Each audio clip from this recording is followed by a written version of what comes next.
the thread here is kind of a savior outlook Yeah. when it comes to, was it specifically your mom? My mom, huge. Yeah. Like it was a big thing, was it was to save her. What's the I, relationship with your parents now? You're still in contact with yes, yes. We have a good relationship. I think for me, I came, once I started doing my work, I had a better understanding of why my mom is, how come she's that way. My dad, how come he's this way, and a clearer understanding of, how they show up, and also allowing myself to shift my perspective. Because I grew up having this idea that my dad didn't care about my mom or us. He's just busy working, and then he comes home, he goes to sleep, take his nap, and then he has his meals already, and then the next day he goes to work. Like pretty much that was my idea. My dad did do a lot of community service, but somehow I had this perception he didn't care. But when I started doing my work, I realized that perspective was inaccurate, how I saw him, not realizing that he worked, under the sun pretty much the whole day. And that's exhausting. He did actually wake up early, go to work to provide for the family. That's something I didn't see as a kid. So you went to Missouri for your MBA, and then what was your PhD in, and where was it? I did my PhD in Malaysia. I was offered a full scholarship. It is a private organization tied into a public university, and my topic was about studying founding CEOs who grew their company. What are the criteria that allow them to do that? Because typically, if you look at the trend of businesses, there's always a threshold. 3 years, most startups fail. But if they pass the 3 years, now it's the growth stage. And then once they hit the 10-year, very often the founders may not stay. They hire professional CEOs to come in and take over. So my study was looking otherwise, like what had some of them stay on and continue to grow their company. So that's my research. That leads to a couple of different branches here. I'm going to try to stay organized in my thinking. The healing work, right? The work that you've done, because you just touched on it briefly. You said when I started doing my work, what was the turning point? What was the thing that got you into doing your emotional healing work or spiritual work, however you refer to it? Well, it was my relationship, my husband, that started it. We were struggling at one point. There was just too much happening between the two of us, and I already had my two sons at that time. And despite business was doing well, but between the two of us, just is too much struggle. And when I decided to, take a leave of absence from our business at the time, like because we both are partners in a lot of our business, I started, looking at myself. Like I wanted to understand what's happening because things didn't shift for many years, right? Even though initially we blamed it was because we had no money. Okay, so then we made money. Things wasn't good, and then we lost money. Things weren't good. Like it was just not good underneath that. So something was not working. I decided to, really started looking at myself. How am I creating all this? Because I'm part of it, right?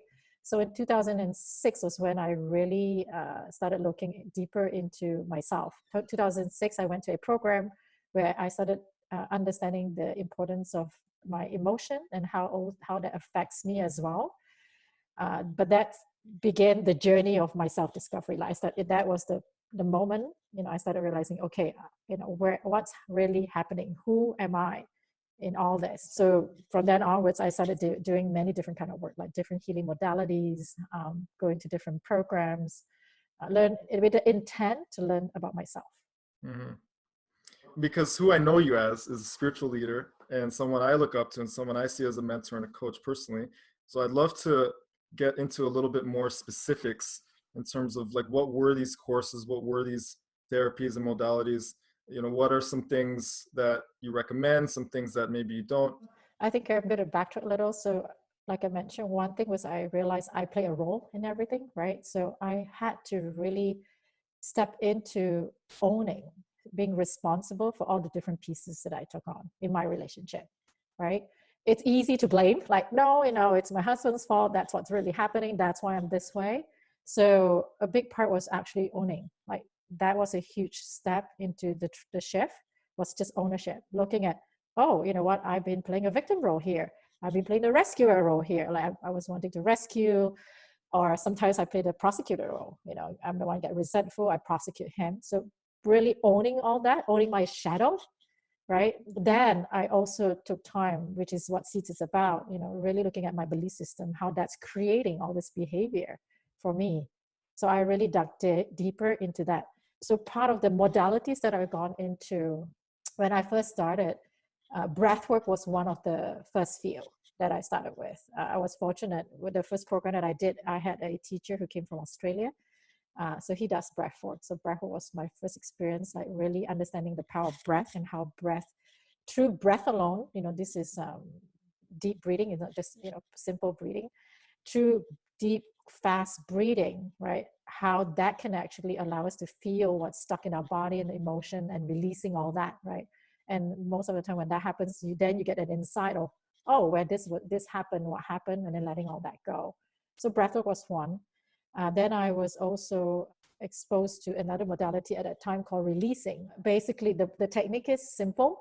You're just using statements to release stuff that you want to let go, and then using statements to reframe. So those were the few that I started with. But at one time before I left for Canada, I was still Malaysian then. A friend of mine was very kind. She knew I was going through a big struggle in my relationship. She gifted me a session for family constellation, right? Ancestral work. So that was the first time I experienced it. And that just blew my mind off. Like I was blown away how connected we are at so many levels.